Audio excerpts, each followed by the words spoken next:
The developers before Shinin, they have done Nano Stray 1 and Nano Stray 2 for us for DS, so they're really well known for their shooters, and they do a really great job at it. So now, Nano, is this like a space thing or like? Well, what this is, this takes place in a microscopic world. Thinking. So the story behind this game is this Nano Stray, the virus. It's a deadly virus that can wipe out civilization. So you get shrunk down into this microscopic vessel called a nanite chip, and you're injected into the virus itself. So kind of like the Magic School Bus when I was growing up. Or like Inner Space or something like that, yeah. Okay. So similar to that. So but you're not inside a body, you're actually inside the actual virus. So you get shrunken down, you're inside this virus, now you got to destroy the virus from within before it destroys civilization, mankind.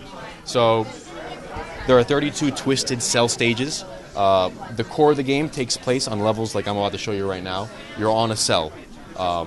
And really, the screen does not do this game justice. If you look at, if I turn 3D on, it's going to make this look a little crappy. But if you want to show you down, who cares? I care more about myself. Then. Okay, so now, I mean, it's visually. If you want to take it, want me to hold the microphone for you while you play, or yeah, you got it. All right, so you move around with the joystick. You shoot up, left, down, and right with the buttons. R trigger shoots out your homing missile. This is your alternate fire. And you can go again. You can go all around this cell stage here. You're not limited to just this blue area over here. So these are all the different bacteria and the different virus strands that are inside the virus that you got to wipe out. So the whole point is to take those guys out and collect DNA samples that are scattered throughout the cell. You collect 3 of them, and this is to better analyze the DNA and find out how to destroy the virus itself.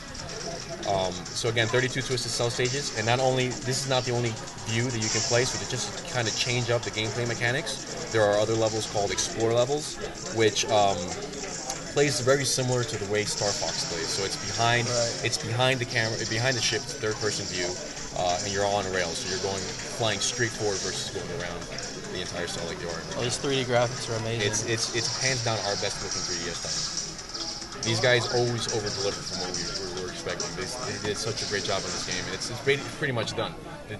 Especially testing, like there's never that many bugs ever in the game. They complete it from start to finish with no problem. You want me to show you one of the Explore levels? You can kind of see what that's like. Yeah.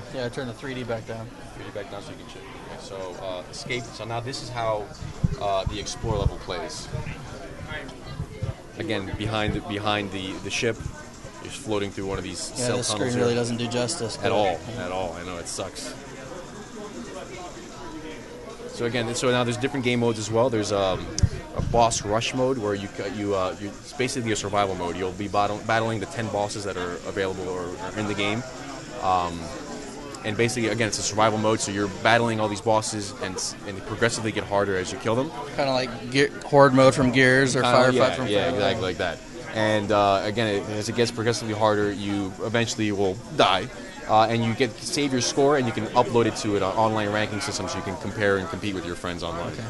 Any way to like send your friends a particular challenge? Or?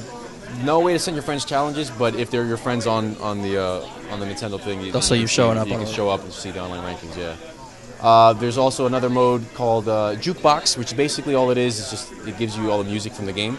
As you're playing the game, you unlock coins. So for successfully completing missions and bosses, you will get coins that you can use in-game. So now I can purchase new music for the jukebox mode. I can purchase more bosses to battle in the boss mode, the survival mode.